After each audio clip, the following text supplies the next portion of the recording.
Pode falar, Márcio. Não, também queria primeiramente é, parabenizar muito, tipo, foi um público assim, um pouco reduzido, mas assim, a discussão foi super rica. Eu acho, inclusive, que assim, a gente podia, o pessoal podia até ter participado mais. Eu sei que vai ficar salvo e tal, mas para as próximas vezes é bom essa discussão, assim, ao vivo, né? Eu acho que é sempre mais rica. E muito massa, Bruna, te ouvir. Achei muito bacana. Só queria perguntar assim, mais uma coisa pessoal para você. Você, enquanto uma mulher trans e gaga, não, eu não diria semelhança, mas assim, quais características e tipo de preconceito, assim, não semelhança, mas coisas parecidas assim que você vê nesses dois tipos de opressão que as pessoas te tratam assim, falando sobre interseccionalidade. Se tem alguma coisa que você enxergou ao longo da sua vida, que foi um tratamento opressor de alguma forma um pouco parecido, enfim, se isso existe. Mais uma curiosidade minha mesmo. Bom, vamos lá. A minha realidade também é bem específica.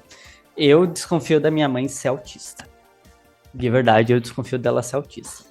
Inclusive, acho que eu não falei disso aqui na live ainda, mas o autismo ele é em muito genético, né? Tipo, ele tem uns 95% de fatores genético e outros 5% que eles chamam de fatores de risco, e que em muito é uma condição de tipo, a mãe ficou grávida aos 40 anos e, portanto, o filho é autista. Mas entra no caso de a pessoa já seria autista, mas ela nasce precisando de um nível de suporte maior, tá? E vou usar um outro exemplo, vou dar um exemplo material em relação a isso. Eu sou a primeira filha da minha mãe. Eu sou nível 1 de suporte. O meu irmão mais novo, que minha mãe teve mais velha, ele é nível 3 de suporte. Então, assim, ele demanda mais dificuldade, o autismo dele é mais severo, é mais complicado, e de fato é mais complicado, tanto que ele é não verbal, ele às vezes, tipo, faz as suas necessidades na roupa, no chão, sabe? Não tem essas noções sociais, tanto que é até um medo que eu tenho, né? E que realmente acontece de pessoas autistas em fase adulta de fazerem alguma besteira socialmente, né, que não é lida como normal e ser presa, sabe?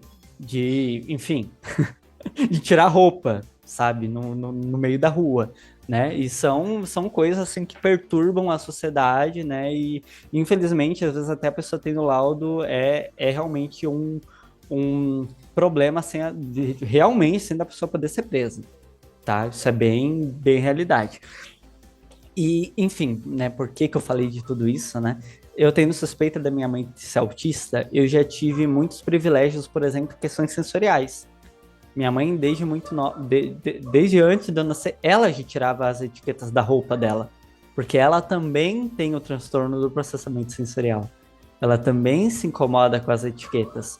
Então, para mim, etiqueta, por exemplo, que é algo que me perturba muito, nunca tive problema, sabe? Nunca foi um problema do meu dia a dia, porque eu tinha é, esse cuidado da minha mãe, né? E por conta disso até me afastou muito, assim, de eu me entender como uma pessoa autista, porque eu não tava, tipo, talvez se eu tivesse sofrendo incessantemente o tempo inteiro, sabe? Fosse um sinal de me levarem para uma psicóloga, para um médico, alguma coisa assim, mas eu sempre fui muito acolhida sensorialmente, né? Isso realmente me ajudou muito. Ah, e assim, também tem até as questões das repressões de sinais autistas desde pequena, né? Quando eu desenho, por exemplo, eu olho o desenho de ângulos não convencionais, sabe? Enfim, e isso desde quando eu era pequenininha, eu já, tipo, por que você tá olhando desse jeito? Daí eu já parava de olhar daquele jeito, né? Então, muitos dos meus sinais autísticos, né, por conta de eu poder usar roupa num tecido confortável que me agradava e que não me causava problema social, né, que eu mostraria. Porque quando eu tô com uma roupa desconfortável é nítido, gente. Eu fico me mexendo muito, assim, né? E tem casos, assim, que eu não consigo fugir muito. Por exemplo, calça jeans. Calça jeans o jeans é um tecido que me perturba. Normalmente, quando, por exemplo, tá frio, eu coloco uma outra calça por baixo. Então, é justamente essas múltiplas formas de nos mascarar e também de respeitar o nosso corpo. Porque o mascaramento, às vezes, não é, pelo menos falando do mascaramento autista, né? Não é uma forma de você estar se punindo, mas às vezes é uma forma de você estar se respeitando também, né? Porque você não precisa estar tendo aquele estímulo o tempo inteiro para sofrer, para mostrar que você é autista, sabe? Às vezes é um negócio desnecessário. Desnecessário.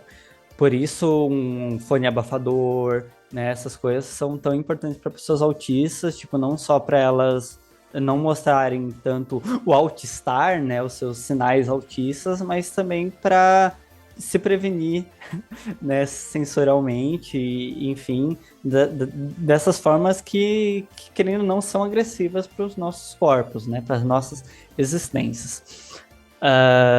Eu consegui responder bem? Certo.